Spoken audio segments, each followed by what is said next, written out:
the shooting range. In this episode, we continue the story of the Char B1 tank family. Out of the frying pan and into the fire, how the Japanese engineers built the Ki-44. Hotline. The developers answer questions that you've left in the comments. But first, let's start with the Char B2, this time in the game.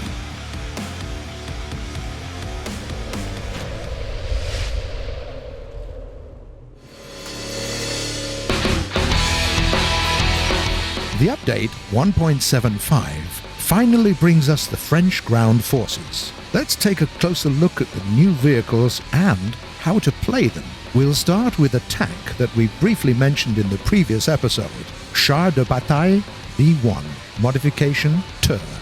So, what can it do? Let's find out. The B1 Tur is in a heavy branch of the French tech tree, but for its 36 tons of weight, it sure is pretty fast. With a maximum of 33 kph, you'll easily get to 25 or 30 even off-road, and if you try to reverse, you'll fly at an amazing 3 kilometers per hour. This one is totally not for backing up, and to be honest, you don't need it. And the current 2.3 battle rating, the B1 Tur has the complete 70mm of armor on the front and sides. Moreover, the armor is angled, so this tank is as tough as they get. The main weak spot here is the turret, so don't show it off to everyone's amusement, and if you encounter an enemy, remember our angling lessons, and quickly, because it doesn't rotate very fast. You've got as many as 2 main weapons, a 47mm gun in the turret and a 75mm one in the hull. This gives you a huge tactical advantage. Sure, a combined burst of 2 guns will get anyone, but we recommend you to pick different targets. First of all, the gun in the hull isn't fixed, but it surely won't be able to fire at the enemies who outflank you or attack from behind. So the better approach would be to hit the target from the turret gun and then finish it from the hull one. Or, if you've got 2 targets to kill, use the guns completely separately. At first, the penetration rates don't impress, only 67 and 55mm from 100 meters. But then again, remember your battle rating and what enemies you encounter at that distance. There won't be any completely invincible targets. Even though you've only got 2 types of ammo for each gun, APHE and HE shells, and since this is a heavy tank, no artillery shells either. So, how do we play it? Well, despite the good speed, our tank doesn't correspond well with fast gameplay. Beating everyone to the capture point isn't the smartest thing to do. Leave that to the teammates that are lighter and faster. Our goal here is to get to the action and suppress the enemy defense line. And while your opponents waste time trying to open you up, your allies can use it to flank them or take a good position using your armor as cover. The B1 Tur is a great tank for urban battles. Its tough front is very useful there. But remember to play with a cool head and don't chase retreating enemies. If you accidentally slip and show them your turret from the side, welcome to the hangar. The Char B1 was a true symbol of the French tank industry between world wars. In the previous episode, we told you about the 13-year-long history of its creation and why it was a complete mess. Now it's time to continue the story.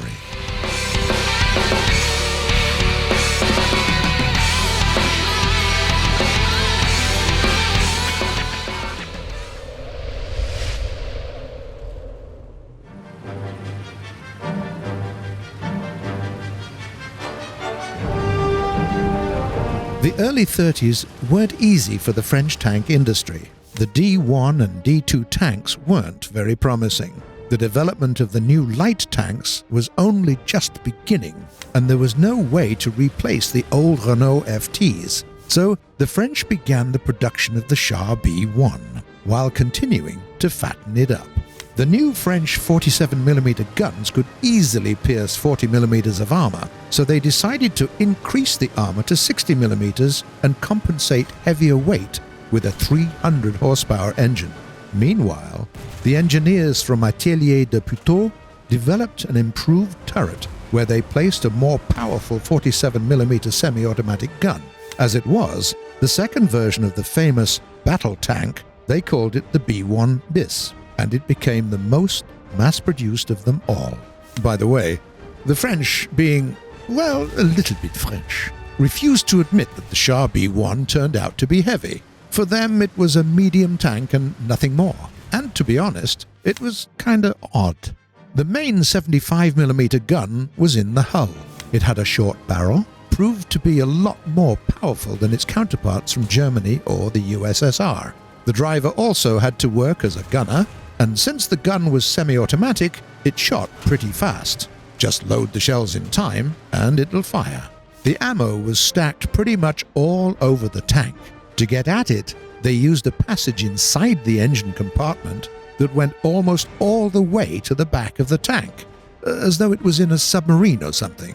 Consequently, to avoid running all this way back and forth, they would often take a second loader with the crew.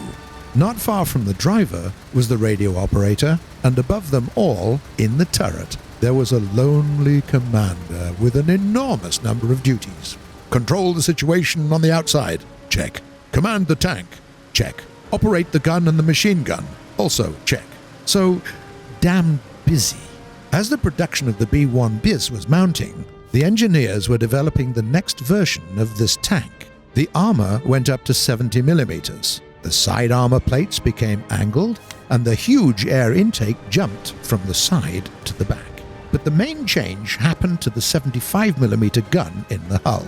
Now, it could aim not only vertically but also horizontally without turning the whole tank. It seemed to have a casemate design, so the tank now received a distinctive hunch in the front. This was the third model of the B1, the B1 Tur. In 1938, it was heavily tested and planned for mass production commencing March of 1941. But as we all know, in 1940, France was crushed. During the war against Germany, the Char B1 performed well. It could damage any enemy tanks, and its armor protected it from 37mm guns. Still, by 1940, this tank became old.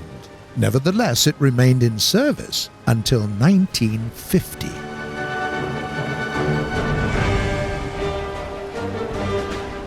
It's been a while since we last discussed Japanese tech. Let's fix this right now.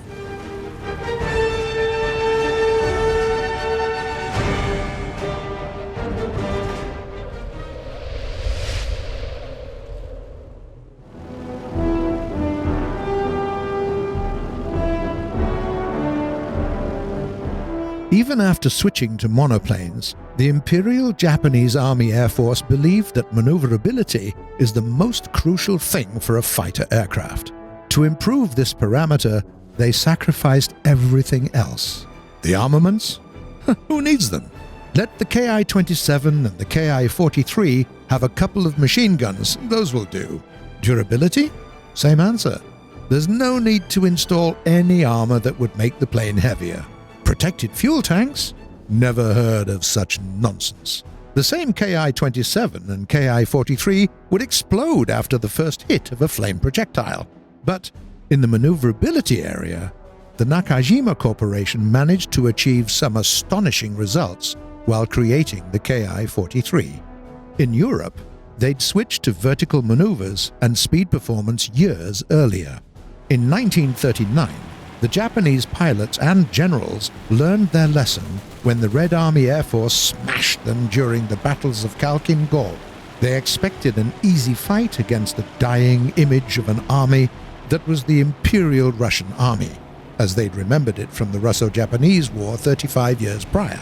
Instead, they encountered a new and strong Red Army. The Soviet Polikarpov I-16s were not as maneuverable as the Ki-27, but they were faster, better at diving, and had 4 rapid-fire machine guns that instantly blasted the unprotected Japanese fighters. The shock was so traumatic that the Japanese Air Force Command threw themselves out of the frying pan right into the fire. Screw the maneuverability, they said. The new aircraft must be all about speed. And screw all the other parameters as well. Again. Had the chief aviation engineer of the Nakajima Corporation listened to them, they would have acquired another inadequate machine. But Yasushi Koyama had already learned some lessons in his life, and he knew perfectly well that balance is key to perfection. So the new fighter aircraft received cabin and fuel tank protection right from the start. For the first time in the history of the Imperial Japanese Army Air Force, there was a 4-point armament system. For the power plant, they picked a 14-cylinder radial engine, the Nakajima HA-109, and it was a big 37-liter device, but very powerful, and with the newest automatic propeller. The prototype followed the concept, more of the engine, less of the aircraft around it. But it was very compact, and the wing could even be called rudimentary, as it was really small. The Ki-44 now couldn't take off from any field. It needed at least 1,000 meters long road for that. Of course, not everything went as planned from the start.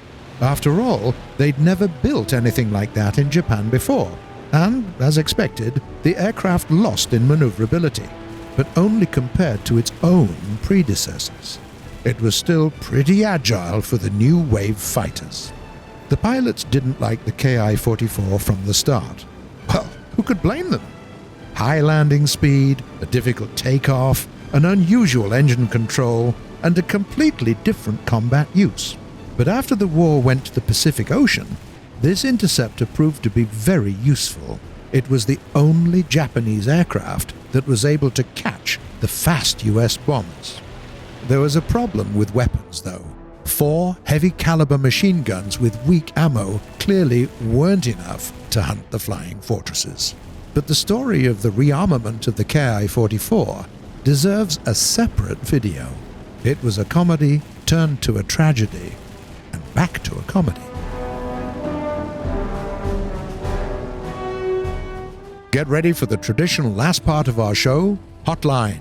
Developers answering questions from the comments.